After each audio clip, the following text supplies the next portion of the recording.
What's up YouTube, I'll be showing you my strategy for unlocking floor 33 secret stage.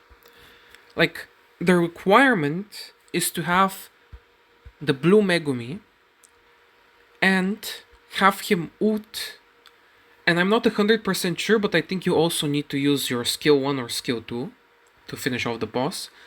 Like in the run where I succeeded, I used my ult and then Megumi used his skill 2 and killed the boss, and that's how I unlocked it. So for starters, we're gonna buff and buff and buff and normal attack. We're gonna do 2 normal attacks because we can't ult until turn 5 without the help of our Inumaki. We buff, we buff, we buff, and we attack.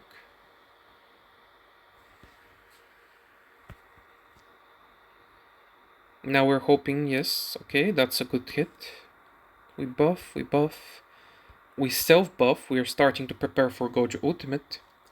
And now we're hoping that the boss hits Yaga, and then next turn that the boss kills our Nanami, but even if he kills him now, I think it's still fine. We buff. We try to stun to make sure our Megumi doesn't die. We normal attack and buff.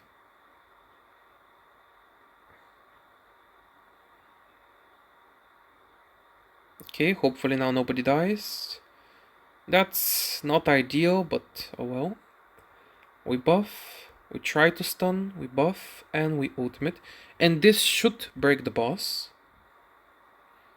We didn't get the Momo to trigger, which is annoying. Like, the Disrupt will make you have to restart a few times because this boss is a pain in the ass.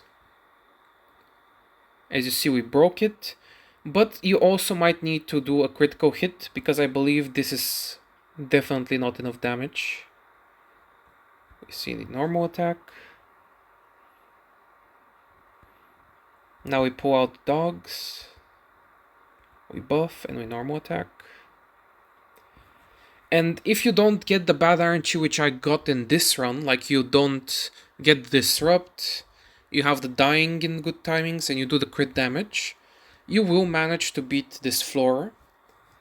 And as I said, I'm not 100% sure if this is required, but when I cleared it and unlocked the secret stage, I made sure that I killed the boss with my skill 2 after I ulted.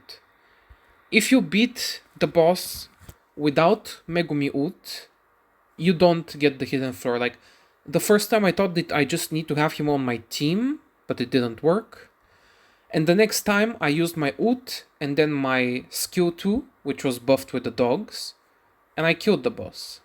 So yeah, I will not be like restarting again to just show you in the video a clear run, because it was a real pain in the ass even the first time I did it. I'm not gonna do it the second time, but that's basically my strategy. Ideally, you want Nanami to die. You want to make sure that SSR Momo doesn't die. Like, I think even if your Yaga dies, it's still possible. But if your SSR Momo dies, you have to reset the run because your Gojo is not gonna break. And you will also need your Gojo to crit. And ideally, you don't want the Disturb to stop any of your buffs. So yeah, good luck, and I hope you take less resets than me.